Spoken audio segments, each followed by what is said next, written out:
Walang nanonood sa'yo? Walang nag-share ng mga post mo? Konti lang ang viewers mo sa tuwing nagde-live ka? Hindi ka sinusuportahan ng mga kamag-anak mo?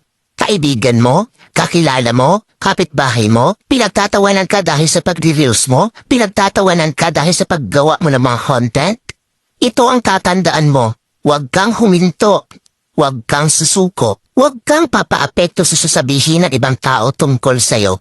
Ipakita mo sa kanila na may mararating ka. Dahil isang araw, kapag marami ka ng followers, kapag marami na ang sumusuporta sa'yo, kapag marami na ang nanonood sa'yo, kapag marami ka ng viewers, kapag marami na ang nagmamahal sa'yo at sumusuporta sa'yo, kapag marami ka ng payout, kapag sinasahod mo na ang sinasahod ng mga sikat na content creator, kapag mayaman ka na, kapag marami ka ng pera, ay manunood na yan sila sa'yo.